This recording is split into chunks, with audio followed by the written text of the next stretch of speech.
You've probably felt it before. That rush of excitement when someone finally opens up to you. When you start to believe that the connection you've been waiting for is real. When you let yourself think, this time, it's different. And then just when it feels like things are moving forward, something shifts. The calls slow down. The texts feel colder. They're suddenly busier, harder to reach, less present. It's like watching someone take a step toward you with one foot, only to slide the other foot back just as quickly. And there you are, caught in the confusion, wondering what you did wrong, wondering why the closeness you both felt has now turned into distance. You tell yourself not to panic, not to overthink it, but deep down it eats at you. You replay conversations, searching for the moment it all changed. You start to question yourself, maybe even blame yourself. Did you say too much? Did you care too quickly? Did you expect too much? And as those questions swirl in your mind, something even worse begins to grow: fear. Fear that this pattern will repeat again, that you'll always be left hanging at the edge of closeness, never fully chosen, never fully safe in love. But here's the truth you need to hear. It isn't always about you doing something wrong. What you're experiencing has a reason, and more importantly, it has a solution.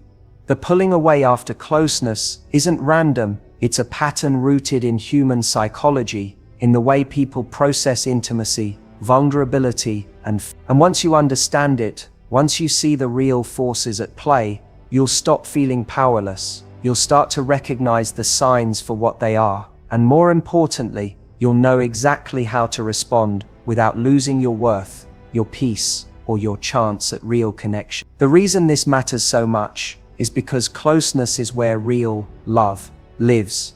Anyone can share laughter and good times when things are easy, but intimacy, the true kind, happens when two people let each other see behind the mask. When someone pulls away after getting close, it's not just frustrating, it's deeply painful, because it interrupts that rare sacred space of vulnerability. That's why it can feel like rejection, not just of your presence, but of your very essence. And that pain can leave scars if you don't learn how to handle it the right way.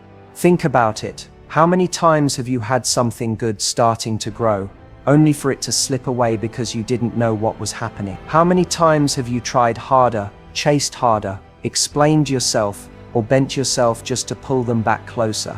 And how many times did those efforts only push them further away? If you've been there, you know the helplessness of that cycle. But the reason I'm talking to you today is to show you there's another way, a way to break that cycle, to stop feeling like you're at the mercy of someone else's fear or confusion, and to step into a position of strength, clarity, and calm. When someone pulls away after closeness, there are usually three forces at play. The first is fear of vulnerability. Getting close means exposing the parts of ourselves we normally keep hidden, the messy, imperfect, unguarded parts. For some people, that's terrifying. It's like standing under a bright light with no shadows to hide in. They might enjoy the closeness in the moment, but when they realize what it means that someone now has access to their real self, their instinct is to retreat. Not because you've done anything wrong, but because the weight of being truly seen feels overwhelming. The second force is past wounds. Every person carries experiences that shape how they trust, how they love, how they let others in. If someone has been betrayed, abandoned, or judged harshly in the past, intimacy doesn't just feel vulnerable, it feels dangerous. Getting close reactivates old fears they haven't healed yet. The warmth of connection can quickly awaken the cold memory of pain, and in that moment, their survival brain says pull back, protect yourself, and so, without warning, they step away from you, not because they don't care, but because the closeness triggered something they don't yet know how to face. The third force is timing. Sometimes people step into closeness too fast, faster than their emotional readiness allows. They dive in, they open up, they connect deeply, but then they realize they're not truly prepared for the responsibility of maintaining that intimacy. So they pull back. Not because you aren't valuable, but because they misjudged their own capacity. And in that gap between what they feel and what they can handle, distance grows. Now here's where most people get stuck. They notice someone pulling away and immediately assume it means rejection. They panic. They chase. They demand clarity. They start over-explaining or over-proving their worth. But here's the paradox. The more you chase, the further they run. Why? Because your chasing adds pressure to the very thing they already feel overwhelmed by. It doesn't heal the fear, it intensifies it. And instead of bringing them closer, it makes them retreat even further. But you don't have to fall into that trap anymore. You don't have to give away your power by making their pulling away mean something about your value. You don't have to abandon yourself just to hold on to someone else. The key is learning to recognize what's happening without taking it personally, to hold your ground with calm confidence, and to respond in a way that makes space for them without losing yourself. That's where real strength in relationships lies, not in controlling what the other person does, but in mastering how you respond. And when you learn to respond with clarity instead of panic, with patience instead of pressure, you create the conditions where true intimacy can grow. You stop being someone who fuels the cycle of push and pull, and you become someone who breaks it.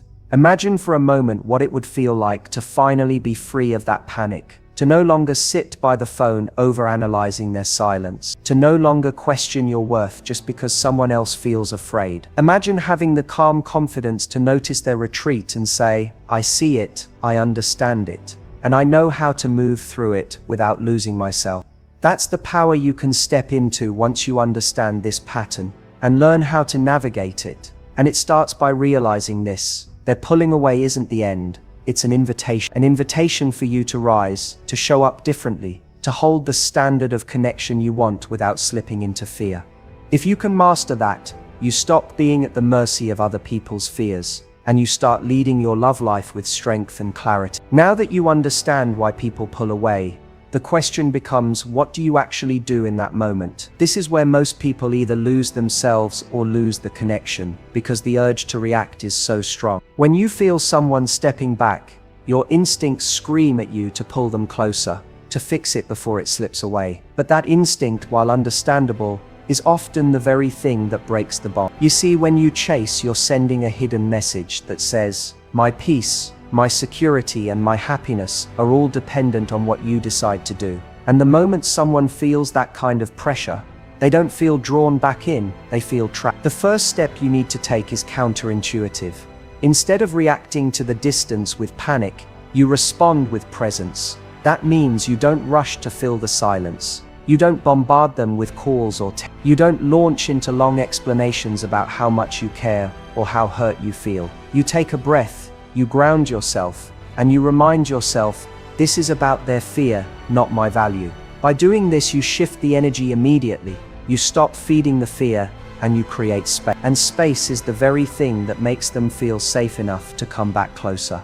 Think about it like this. Imagine someone holding a balloon tightly in their hands, afraid it might float away. The tighter they grip it, the more likely it is to pop. But if they learn to hold it with ease, with trust, the balloon floats gently, securely, without breaking. That's what you're doing when you resist the urge to chase. You're holding the connection with ease instead of force, and that makes you magnetic.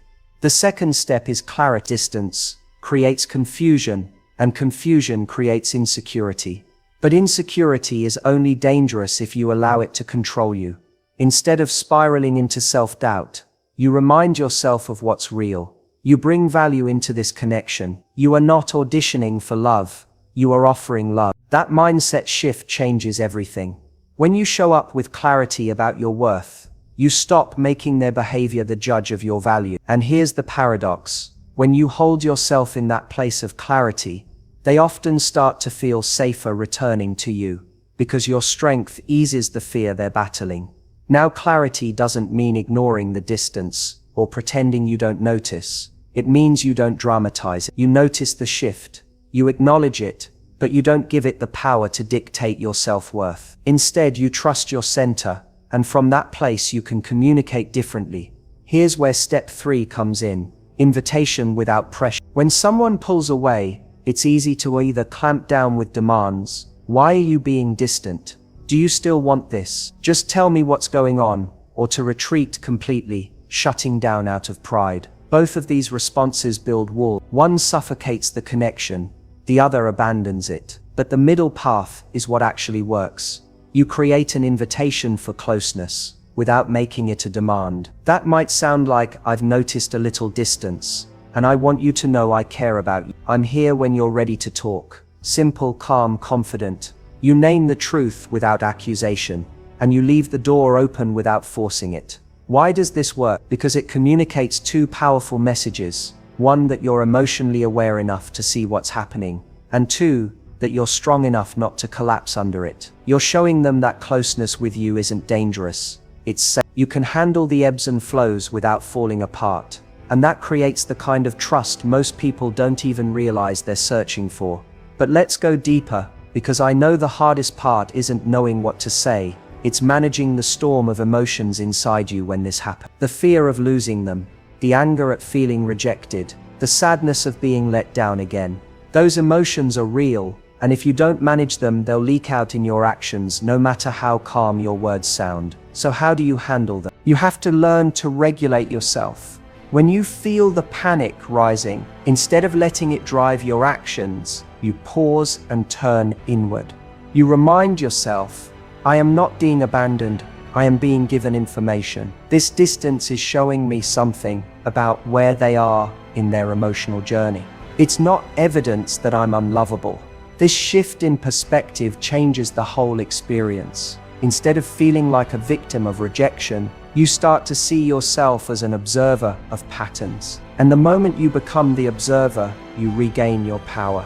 Regulation also means finding outlets for those emotions that don't sabotage the connection. That might mean journaling out the fear, talking to a trusted friend instead of sending a desperate text, or simply sitting with the discomfort until it passes. The point is, you don't let the rawness of your emotions dictate your moves. You give yourself the gift of space before you respond. Because when you respond from groundedness instead of panic, you not only protect your dignity, you also show up in a way that inspires respect. There's another reason this matters so much. When you handle these moments with strength, you train the other person in how to treat you. You show them that your love is not fragile, that you're not someone who unravels the moment things get tough. And that demonstration builds trust over time. Because for someone who fears closeness, what they need most is evidence that intimacy doesn't equal chaos. By being the calm in the storm, you become the very antidote to their fear. Now you might be wondering, what if they don't come back? What if I do all of this and they still choose distance? That's where the deepest part of this work comes in. Because the truth is, no matter how wisely you respond, you cannot control another person's readiness. Sometimes their fear runs deeper than what you can reach. Sometimes their past wounds keep them locked away.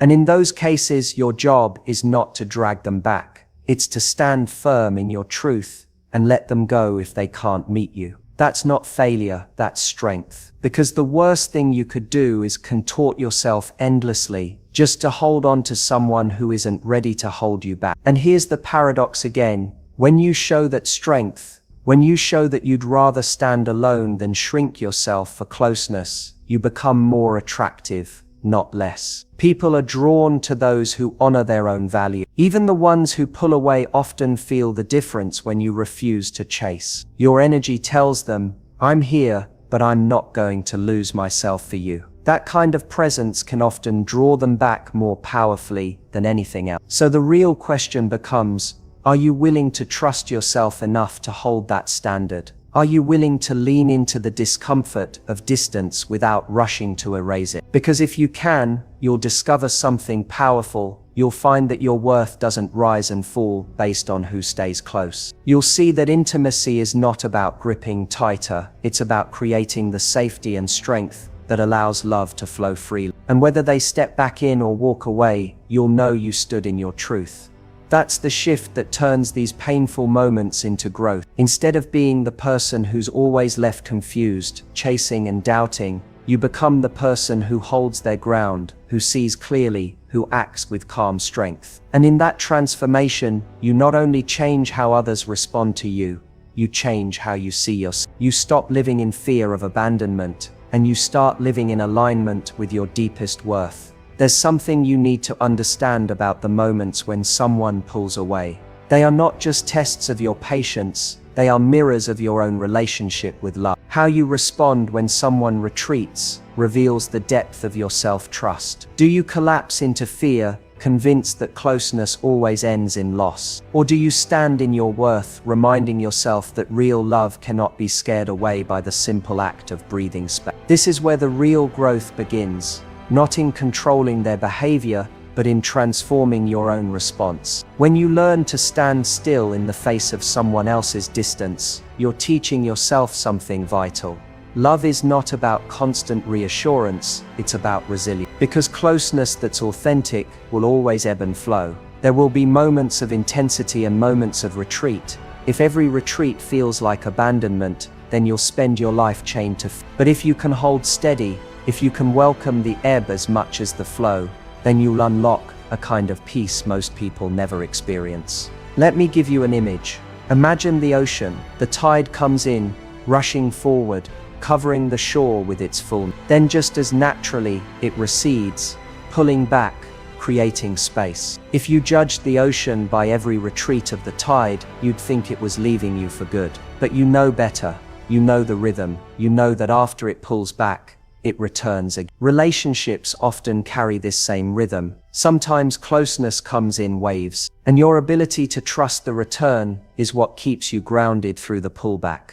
But here's the danger. When you don't trust yourself, you start to believe that every retreat means the end. That's when you act from panic. That's when you say or do things you later regret. You chase, you beg, you demand clarity, you over-explain. And while your heart is crying out for reassurance, your actions are building walls. Because panic doesn't create closeness, it pushes it further away. So what do you do instead?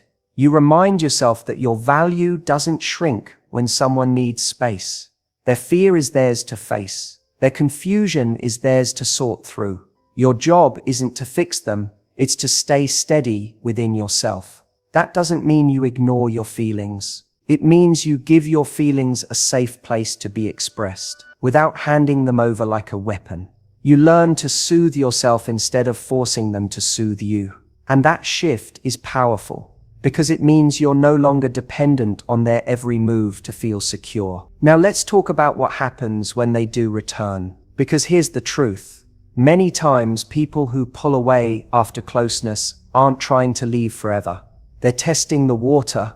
They're seeing if they can still feel safe after revealing parts of themselves. And if you've responded with calm confidence instead of chaos, they often come back. But here's the mistake most people make when they do, welcoming them back with hidden resentment or fear. You might say, "It's okay, I understand," but underneath, you're holding a quiet grudge or waiting for the next retreat. That unspoken tension can poison the connection as surely as panic did. So what should you do instead? You meet their return with openness, but not blind surrender. You welcome them, but you don't erase your boundaries. You allow closeness again, but with a clear awareness of what you need. You might say, "I value the connection we have, and I want to build it. But for me, consistency matters." Notice how that isn't an accusation, it's a standard. You're not demanding that they change instantly, but you're letting them know what kind of connection you're available for. That kind of honesty is magnetic, because you're showing them that you're strong enough to stay open, but clear enough not to accept crumbs. There's another layer here too, your willingness to be vulnerable yourself. Sometimes we forget that when someone pulls away, they're not the only one who's scared. You feel the fear too. You feel the sting of rejection, the ache of uncertainty, and your instinct is to protect yourself by becoming guarded. But guardedness only builds walls on both sides. If you want to break the cycle, you have to model the very closeness you desire. That doesn't mean oversharing or begging for intimacy. It means speaking your truth with courage, saying things like, "When I feel distance, it stirs fear in me. But I care about this connection, and I want to understand what's happening." That's vulnerability paired with strength. You're admitting the truth of your emotions, but you're also showing that you can hold them with maturity. Here's the beauty of this. When you show that kind of balanced vulnerability, you give them permission to face their own. You become a safe space, not because you shield them from discomfort, but because you demonstrate that intimacy doesn't equal chaos. And often, that's exactly what allows them to lean back in, not out. But I want you to hear this clearly. Sometimes, despite your best efforts, they will still walk away. Sometimes the fear they carry is too heavy for them to face. And in those moments, you'll be tempted to think you failed. But I need you to know this. Letting go of someone who cannot meet you is not failure. It is the highest form of self-respect. Because love isn't about holding on to whoever shows up. It's about choosing who is truly able to stay. And here's the hidden gift in all of this. When you learn how to navigate someone pulling away, you also learn how to navigate your own patterns of retreat. Because the truth is, you've pulled away before too. Maybe not in the same way, maybe not for the same reasons, but you've felt the fear of closeness in your own heart, and the way you've wished someone would respond to you with patience, with clarity, with strength. That's exactly how you get to respond to others. You're not just learning how to hold space for them, you're learning how to hold space for yourself. This journey isn't about playing games. It's not about tricks to keep someone hooked. It's about building the kind of love that can handle reality, the fear, the vulnerability, the imperfection. Because love that only survives when things are easy isn't love at all. Real love is built in the moments when someone pulls back and you choose not to collapse. When you hold your ground, when you stay soft yet strong, when you remind yourself, I am worthy, I am enough, and I don't need to beg for connection. And if you can embody that, then no matter what happens, whether they step back in or walk away, you win. Because you'll know that you showed up with honesty, strength, and dignity, and you'll carry that strength with you into every relationship that follows. The moment someone pulls away can feel like the ground beneath you is cracking open. But the truth is, it's not the end of the story. It's the moment that reveals what kind of love you're really capable of creating. Because love isn't measured by how close two people can get when things are easy. It's measured by what happens in the spaces between, in the pauses, in the silences, in the moments of uncertainty. That's where love is tested. That's where your strength is revealed.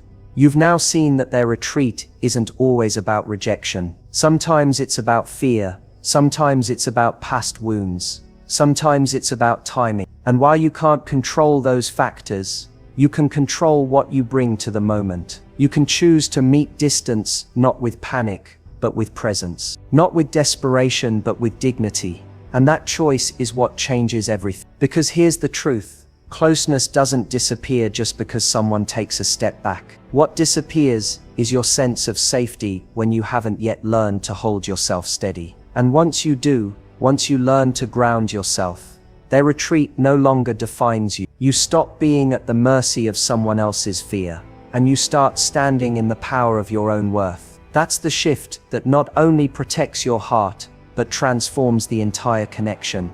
Imagine how differently your relationships would feel if you carried that kind of strength. Imagine being able to notice distance without spiraling into anxiety. Imagine being able to stay soft, open, and loving without losing yourself. Imagine knowing that no matter what someone else does, whether they move closer or pull away, you remain whole, steady, and valuable. That's not just confidence, that's freedom. And freedom is magnetic, because the truth is, people aren't drawn to neediness, they're drawn to groundedness.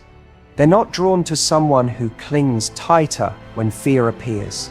They're drawn to someone who can hold space without collapsing. When you become that person, you stop chasing love, and love starts chasing you, not because you're playing games, but because your energy communicates something rare. I want connection, but I don't need to lose myself to have it. That balance of desire and independence is irresistible. Now, let's get practical. When you sense someone pulling away, your mind will want to leap into action. You'll want to send the text, make the call, demand the answer. But here's your practice. Pause. Take one full breath before you act. Then ask yourself, am I acting from fear or am I acting from clarity? If it's fear, wait. If it's clarity, speak. That simple practice can save you from countless regrets because it ensures you respond instead of react. And when you do speak, Keep it simple, honest, and calm. Something like, I've noticed a shift, and I want to understand it.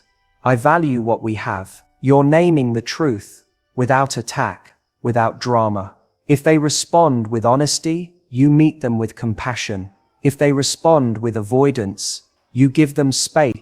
If they don't return at all, you honor yourself enough to step forward without them. In every scenario you win, because you're no longer abandoning yourself. This is the heart of it. The way to handle someone pulling away after getting close is to stay close to yourself. To remember that you are not being left behind. You are being shown who is truly ready to walk with you. And you don't have to fear that truth, because when you hold your standard, the people who can't meet it will fall away, and the ones who can will rise to us. And isn't that what you really want? Not just someone who comes close in moments of passion, but someone who stays close in moments of fear. Not just someone who enjoys intimacy when it's easy, but someone who chooses it when it's hard.